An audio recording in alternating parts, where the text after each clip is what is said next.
Come in. Welcome. I'm E.G. Marshall. All peoples have their separate legends, their superstitions, and their fears.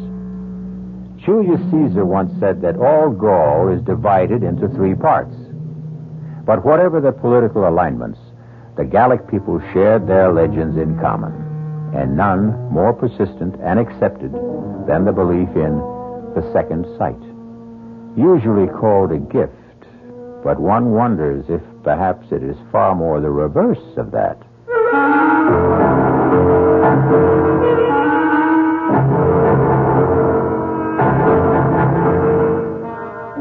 Our mystery drama, The Unearthly Gift, was written especially for the Mystery Theater by Ian Martin and stars Betsy Palmer.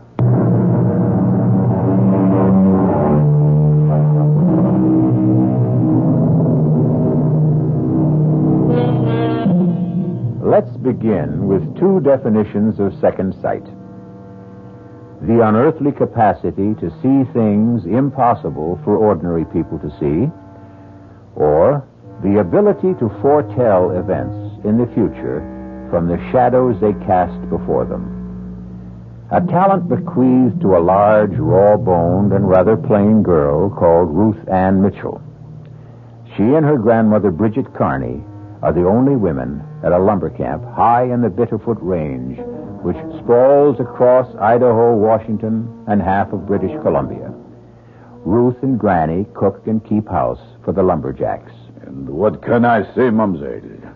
And Granny, we feel very bad, especially Big Red. He was up there with Jason. I told him 100 times to use a double rig, but he never wanted to listen. Where is Jason? He is in the wagon with Ruth. We'll have to take him down the mountain to Rock Fall and the main office. Well, I want to see him. No, I think that is not a good thing. He fell 500-600 feet into that ravine. I want to see him. Let her, if she wants. Now, you'll hurry back? Yeah, just as soon as I'm sure Jason gets a burial be fitting him. You've got room to take me, Frenchie. Mais oui. If you are sure you must. It's what I owe him. Not enough, but all I can do. Oh, Granny, if I knew, why couldn't I have stopped it? How can you hold back the hand of God, child?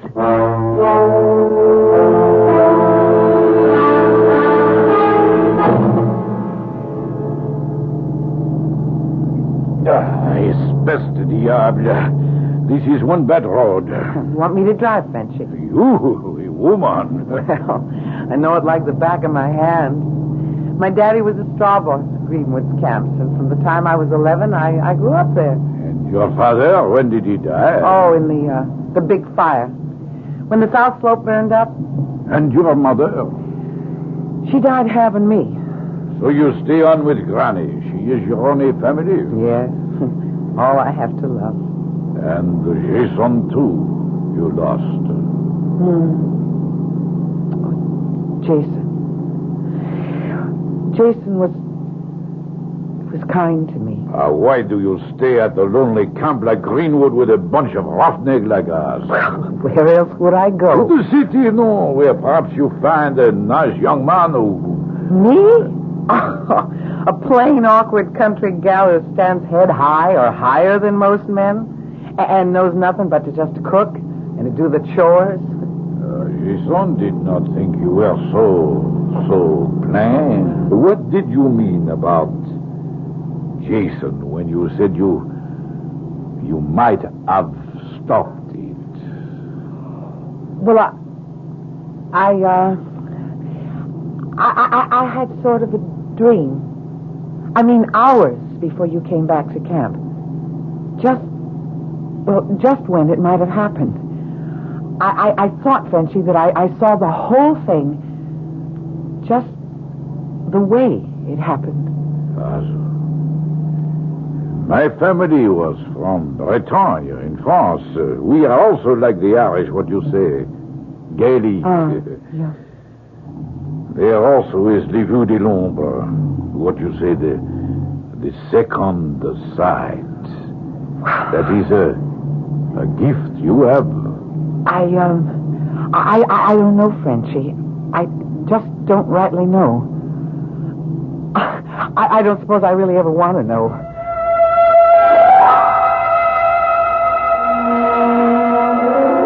Pardon me, ma'am. You Miss Mitchell? Yes, I am. I'm Tim Farrell, new jack for Greenwoods. Told me down at the office I'd be riding up the mountain with you. Well, that's right, Mr. Farrell. They're just gassing up the old Jeep. Have you got your gear ready? Most of it. What you see on me? My duffel bag and axe are right there by the pumps.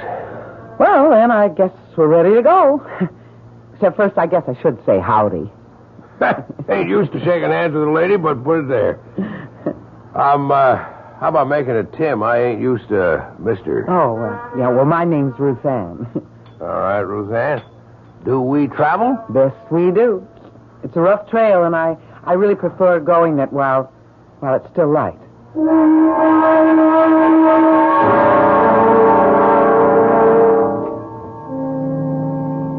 This old Jeep handles real nice. You were right about the trail. Maybe I should have let you drive. Well, I knew you figured I shouldn't. It's kind of nice to be a woman and just to sit down. Besides, you handle the Jeep real good. Farrell, You couldn't be Irish.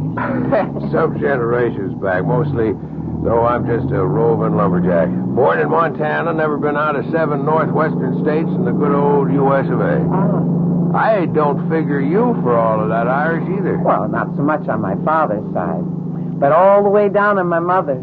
Oh, wait till you meet her mother, Granny Bridget. She cooks chow for all you jacks. Good chow? Best you've ever tasted. And I'm in love with her already. Now, what do you do? Well, I help her. Well, now, there's something to consider. If Granny comes through as strong as you promise, I may be half in love with you already without knowing.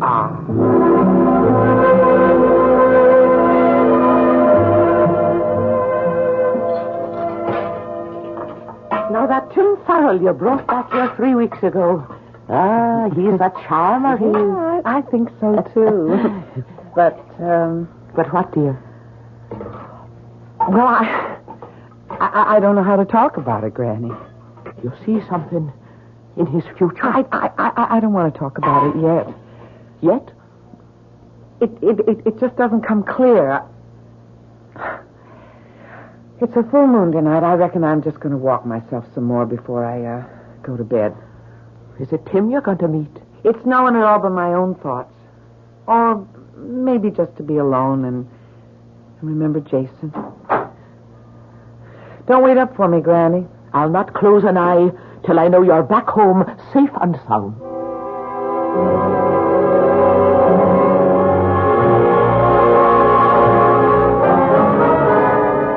Real pretty moon, ain't it, Ruth?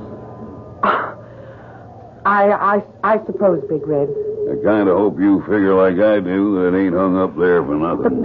Don't look to me. I'm not your woman. Not now, or ever could be. You'd still shuck me off even with Jason gone? Or with Jason here.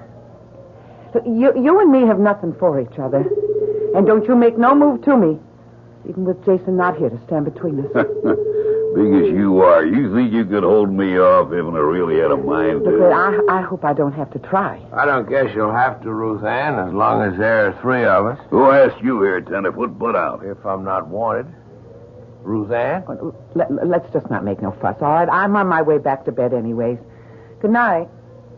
Why don't you mind your own business, Farrell? I was about to ask you the same question. I'm warning you. You're new on this crew. Don't ask for any trouble. I don't. Just the same, don't push any on me, brother. And lay off of Ruth Ann. She don't like you no more than I do.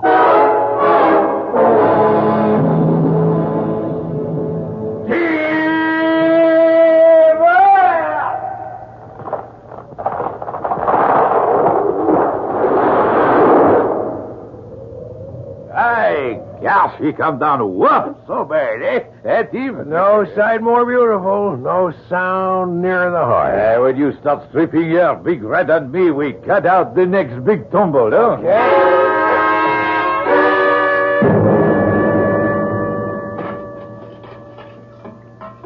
Hand me the big kettle. There's a love, Ruth. Ruth? Oh, I'm sorry, Granny. I was thinking of Tim Farrell. Oh, I thought maybe that walk under the moon last night might not be all by yourself. Did you meet him then? Yeah.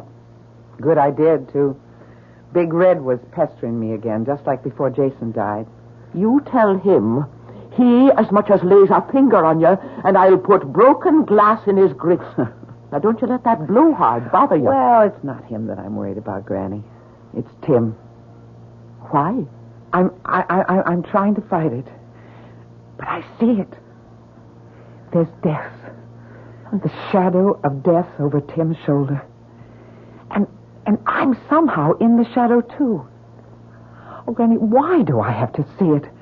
And then still know that I can't stop it? Oh, now, Mavournin. Don't wreck your heart with what can't be changed. I told you before, Granny. I won't sit by if...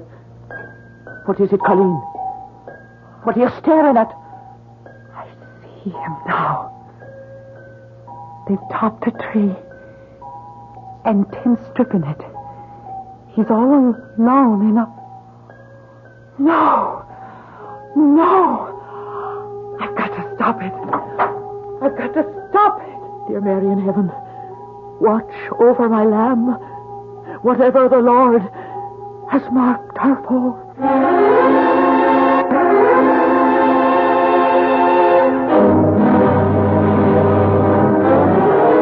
In silent supplication, an old woman prays for the one person she has left to love. A tortured girl with a terrible and unasked gift. What has that inner eye revealed to Ruth Ann as she races up the lumber trail to try to stop whatever threatens Tim Farrell?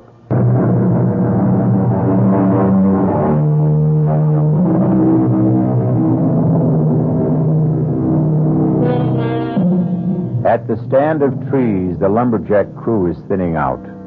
Frenchie and Chuck Turkle are on the big crosscut, finishing the high cut, while Big Red, having finished the notch, is now driving the wedges. Down the mountain, Tim is methodically stripping the branches from the topped tree, his back towards them. This is the picture Ruth Ann saw in her mind's eye, sees now in actuality as she struggles breathlessly up the slope. Tim! Ruth Ann, what is it? Run from the tree! I'm not in its path! Look back! What? Ruth! Run to the side! Run to the side! Find the front line!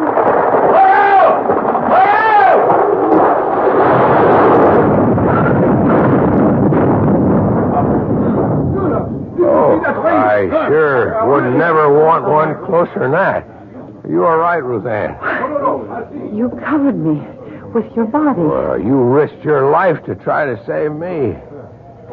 I can't figure why we're not playing pulp. That tree was headed straight for where I was standing. What made it turn aside just far enough to miss us? The hand of God. Miss Rose, Tim, how are you? No, it's all right, Frenchie. I don't know what happened. Fall path was set for 45 degrees off your line. That no good tree. Sure you ain't neither of you hurt. I took a pretty good lick across the back from one of the branches. No, don't move, Tim. No, I can't keep lying on you. I know Miss Ruth is right. Charlie has gone for the stretcher crew. Don't move till they are here. Yeah, but I can't keep lying. I don't mind, Tim. I don't want you to move. You listen to a woman when she talk. If there is something and your back is broke, you move. You risk your life. Why take a chance?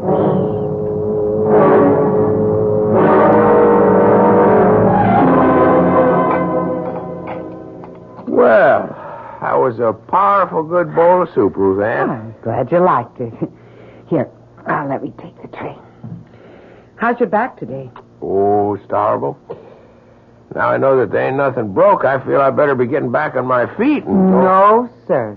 You just stay right where you are till the doctor says that you can rise. Ruthann, tell me something. I can. Where were you going when you come up the mountain that day? Why do you ask? I don't know. I had the feeling. I mean, they hadn't even yelled timber before you seemed to know that was a maverick tree, and it wouldn't fell right. Or maybe it was just intuition. I was born and bred in tree country and around camps, and I've got to get back down. Granny needs my help. Ruthann, Yeah. I want to thank you for saving my life. Well, if I had anything to do with it, I'm glad. Maybe someday I can find a way to make up for it.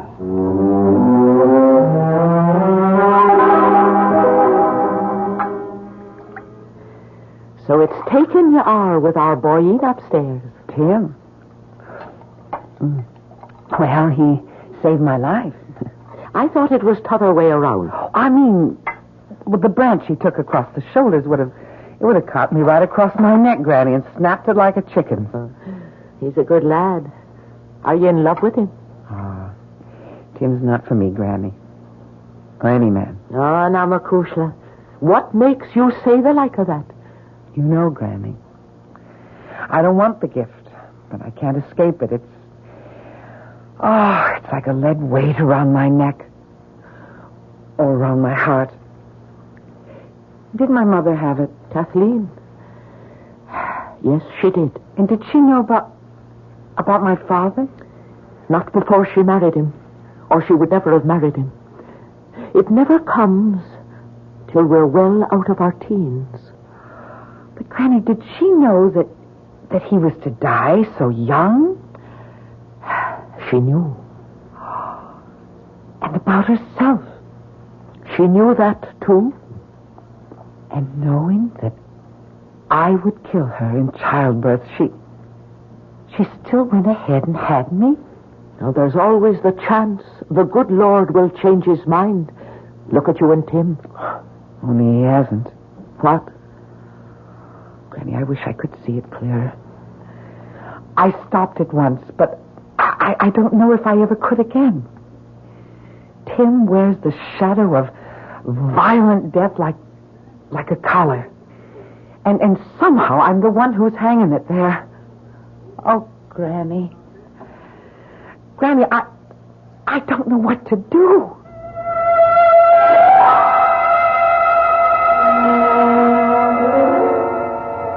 Hey, Tim. Hi, Jack. How's it going? Well, I reckon I'm about ready to come back and pull my weight. I'm getting tired of just chopping firewood. Yeah, it's putting you back in shape, though. I hope. You sure are one lucky tree, Jack. When that big old tree kicked around and started to fall out of line, you was dead at its tracks. And then we seen Ruthann throw up her hands, and by Dad, if we both couldn't swear on a stack of Bibles, that old tree didn't just veer off to the left, so she just missed you. I guess the wind caught her. It must have been. Though I don't rightly remember any wind that day. Chuck, I want to ask you if you remember something else about that day. Well, sure, ask away. You and Frenchie were making the saw cut. But Big Red cut the notch, and he was setting the wedges. Right? Oh, yeah? And that tree was lined up to fall due south? Yes, sir, Tim. That was the line. And you know I was working away on the east. 45 degrees pretty near out of the fall line. Oh, yes, you were for sure, Tim. Then how come she turned so out of line? Well, now, sometimes you'll get a tree that has a real tough core or twister on you. You or Frenchie ever had that happen to you before? Well, now, not as you'd say, but I've heard tell. How about Big Red? Well, you'd have to ask him. Doesn't he go around bragging he can fell a tree on a dime and he ain't never missed? Well, I have heard him say that, but... Yeah. Well, maybe I just will go ask him. Look here, Tim. You better watch your step. You get him riled up. Big Red is bad medicine.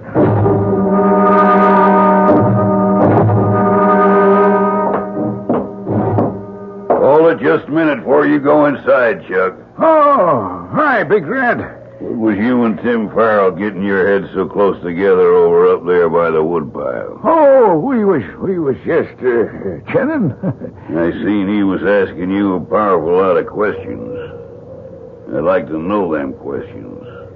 And your answers. Oh, Big Red, you're like to break my I arm. might just do that if you don't loosen up. Well, I don't want to make no trouble. Any trouble I'll handle. You talk. Don't leave nothing out. I want every word.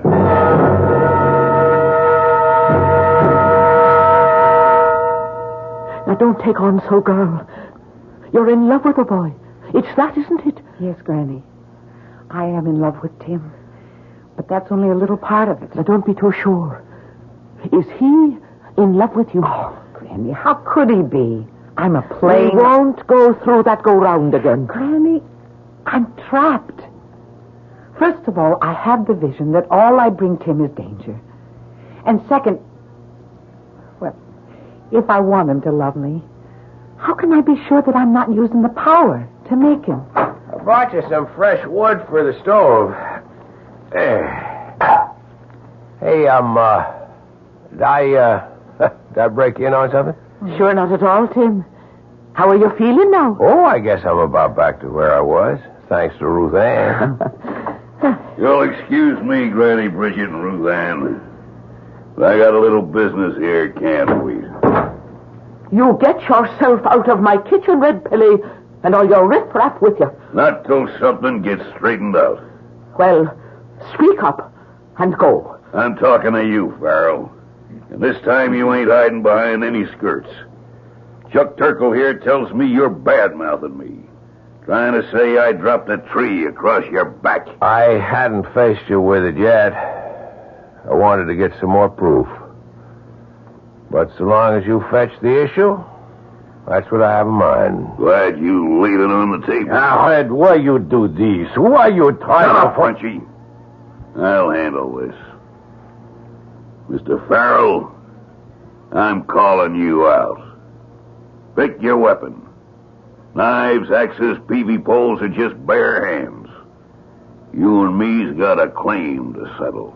A claim? Well, let's just call it a plain falling out. Don't pay him any heed. You keep out of this, Ruth Ann. Indeed, I won't. You're like a bunch of children, except that you're playing with lives. Ruth Ann, maybe I want to be caught out. I'll stand no nonsense like this in my kitchen. Near under 50 years I've served this camp, and I've never tolerated brawling in my kitchen. So you'll all take yourselves out of here before I... Granny. Come on, get no back, you old kids. Give us some air. Ruth Ann, is it her heart? I don't know. I've never seen Granny sick before. Frenchy, go bring the wagon. We're taking her to town and the nearest doctor. You speak well. I bring the wagon to the door. Granny? It's nothing. It's just a little fainting spell. Oh, darling. Maybe I'm getting too old for so much excitement. Where's Ruth? Oh, I'm right here beside you. Put your arms around me, Makushla. All right, now the rest of you stand back. Don't crowd. Move back. I'm still crowding you, Farrell. Not now, Big Red. There's a time for everything. Yours and mine will come. Name it. When I take Ruth Ann and Granny Carney down the mountain and make sure Granny has proper care, I'll be back. With Ruth Ann? That's up to her. If I had my way... You're coming back, Tim. I'm coming, too. Why? There are 45 lumberjacks that still got to be fed till other arrangements are made. Granny will insist on that, and then... Then what?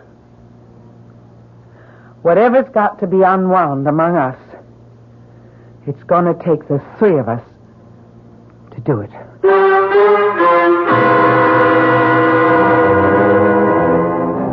How much does Ruth's second sight now see of the future? How much can she affect it? And how? Is the shadow of what's to come going to engulf her, or can it be dispersed and blown away? Is the unearthly gift something that can prevail against earthly circumstance?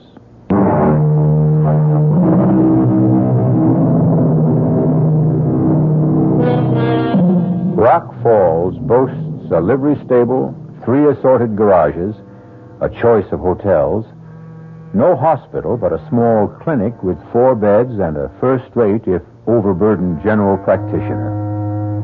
It couldn't have mattered less. The most efficient and highly staffed hospital would not have saved Bridget's tired heart. Like a stout old watch, the bearings were worn, the mainspring slackened. Are you there, Ruth Ann? I'm here, Granny. I'm going away, you know.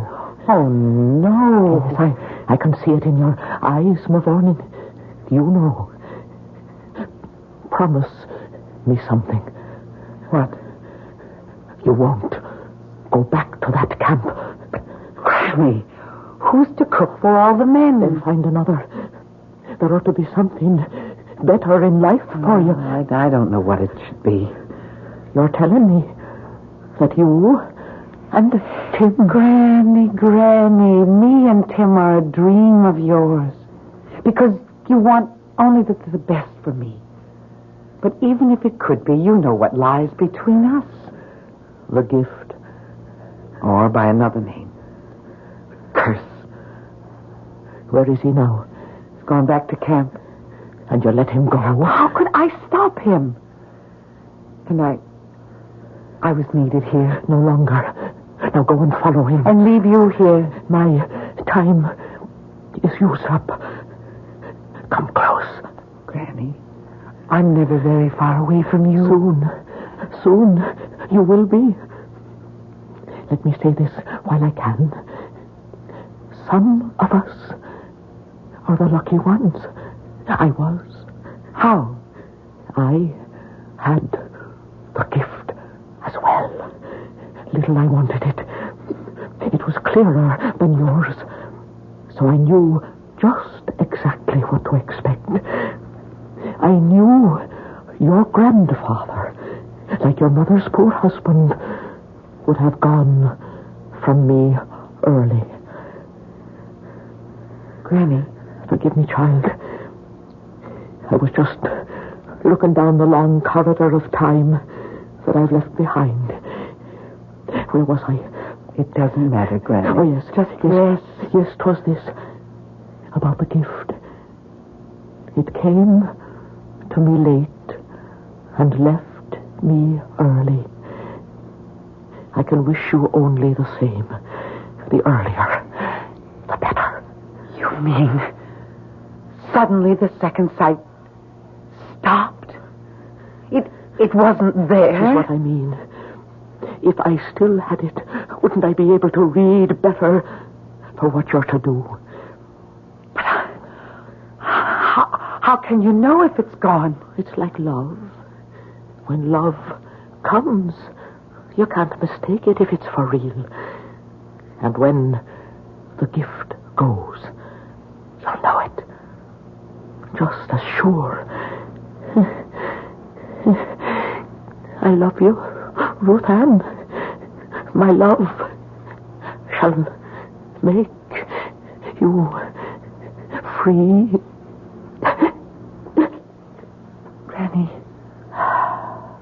Granny? Oh, Granny. What will I ever do without you?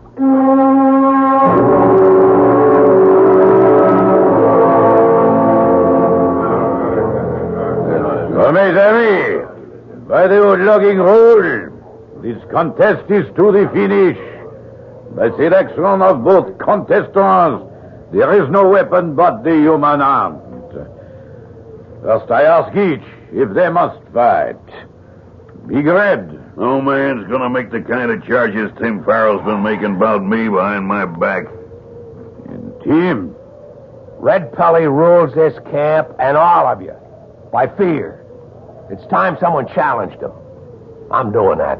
so you will come on set the bell. Are you both ready? Let's get on with it. Tim. You heard the man. Let's get it over with.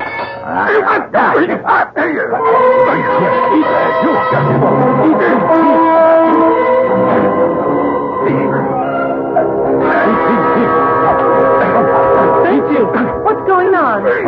Miss Holt, where you come from? The doctor drove me back. Stop this! Stop it! No, it's old log camp custom. You mean no one can stop it till one man is out cold. He's too big and strong for Tim. What I try to save is Ruth, but your Tim feels he must fight. If you won't stop it, I will. Now. Because I will it. Like this. Okay, Tenderfoot.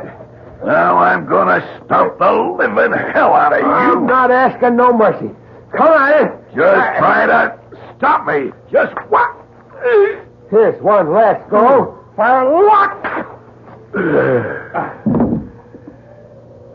What the... Are you going to get up? I can't. You quit? I give up.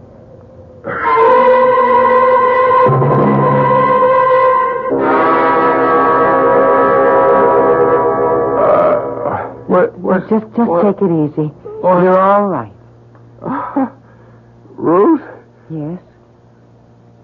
Boy, it seems like I've been here before. Now that Granny's gone and you're okay, I'm going away. Well, if that's what you want, you've got your own life to live. My own life. I ain't got the right to say it, but I was sort of hoping that we'd be sharing it. But I got nothing to offer a woman yet. We're just not for each other, Tim. Don't you know? I'm a shadow over you. That it's through me that you're risking your life. Appears to me it's through you it keeps getting saved. Twice.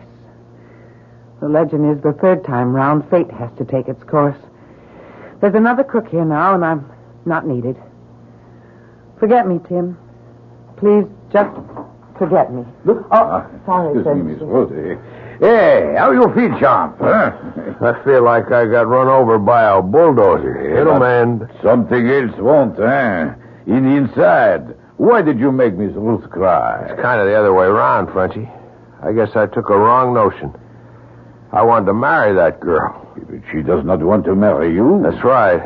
Did she say why? I don't know. She got some kind of crazy notion. She's a hex for me. If she say that, then it is one big shame. She must be bad medicine for you. She knows. How? She has le don, the gift.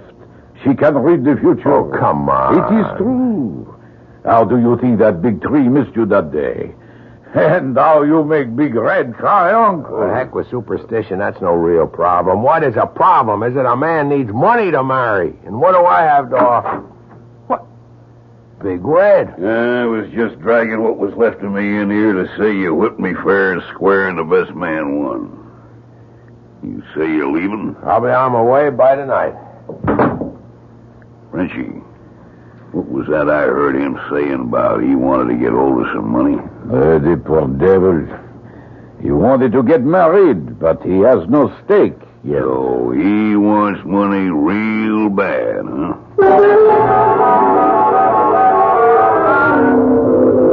Hey, Big Red.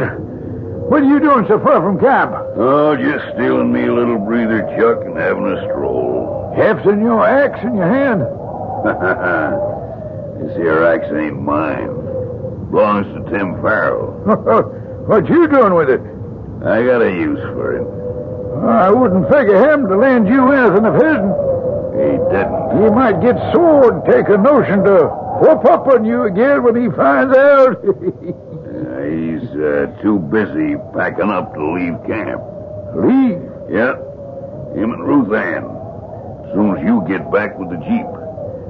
Reckon they think they're going to get spliced. Well, how about that? Give me a lift back to camp. Oh, sure. Hop in. Got to pay money? Yes, right behind us in the sack. All done up in them neat little envelopes, huh? Just like usual. It'd be a lot of money to steal. And there sure wouldn't be much doubt if a fella got caught quick enough just where it came from. Huh? What you talking about? Just keep on driving, Chuck. Only you take the road to the flume at the fork. I got some plans for you.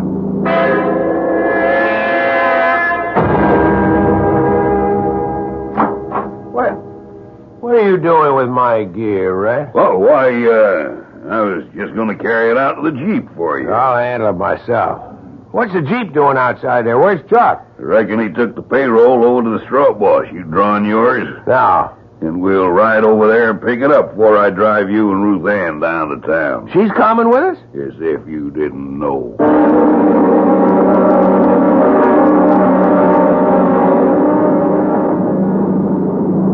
There's something funny going on. This isn't the way to the straw boss's arm. Look out in back of you. What? Oh! Sure ain't, Mr. Loverboy. The road you're going this time, I'm sure you ain't coming back. I wonder why Chuck's so late getting back. I'd like to get down the mountain before dark. You should have been here at least 1 hour ago. I suppose Tim is going to leave with us. We have not much transport, Miss Ruth. Why don't you take a chance and stay with him? You don't understand, Frenchy. I do, but sometimes le bon Dieu is kind. And I think that Grand-Mère Brigitte would have wanted... Wait a minute, Frenchy. What is it? Oh, I see it now. I see it. Red. He has the payroll in Tim's duffel. He has Tim knocked out and tied up by the fork on the way down the mountain. And Chuck is trussed up just below the big flume where it spills into the catch basin. He'll drive Tim unconscious into the ravine and send Chuck to die, ground up in the logs in the catch basin. It'll look as if Tim killed him for the payroll. Sacre bleu, he must hurry. Frenchy, go get the rest of the jacks and save Tim, Frenchy. I'll go get Chuck free.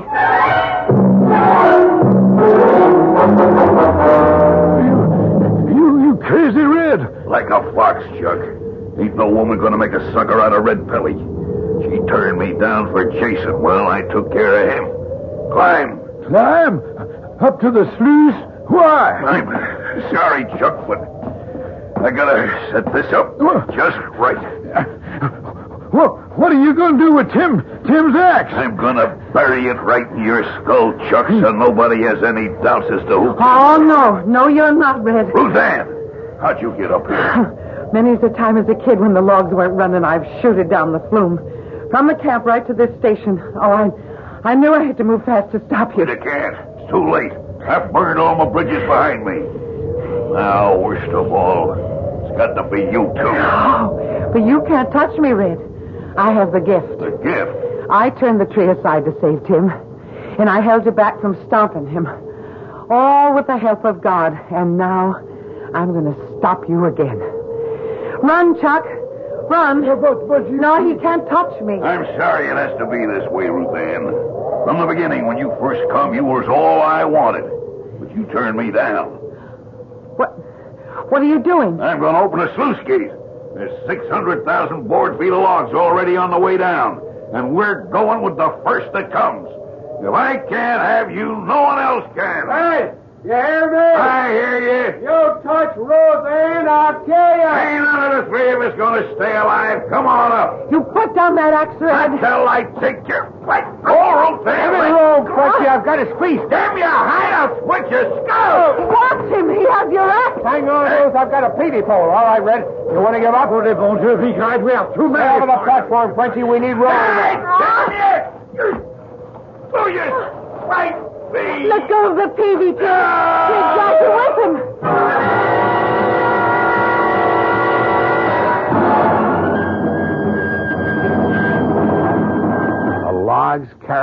right down the flume and over and into the catch basin. He was ground to pieces. I'm sure glad you're safe, Annie. Are you still going? Well, Red is dead, but nothing between us has changed. One big thing has. What? When I thought I had the power to stop Red, I found I didn't, Tim. I just had to rely on myself and hang on to the axe that he was trying to swing down on you. Are you telling me? The gift's gone. I don't have to be afraid anymore. It's a new life. It sure is. What did you call me back then? Annie, that's a new name for a new life. And the one that's going to be my wife's. Come on, Annie Farrell. Kiss me, if you like the name. Anything you want to give me is just exactly what I like.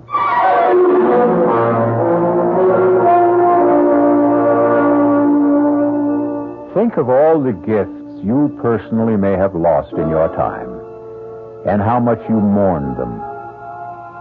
Then think of the dread, oppressive gift that Ruth Ann lost, and celebrate it with her. Sometimes I do have stories to tell you that end with that fond, childish phrase, and so they lived happily ever after. This is E.G. Marshall inviting you to return to our Mystery Theater for another adventure in the macabre. Until next time, pleasant dreams.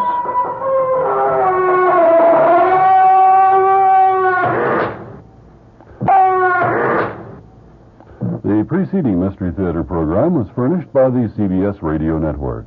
This is WOR New York, an RKO General Station. Would you like a shout out? Leave a comment in the section below. Tell me who you want to shout out to, who you want to shout out from, and we'll get it up here for you. Hey, we want to say thanks for tuning in. Please like and subscribe so you don't miss any. You got a lot more of these up there. Go check them out under the playlist. Leave us a comment. Tell us what you want to see, what you think, and we'll see you next time.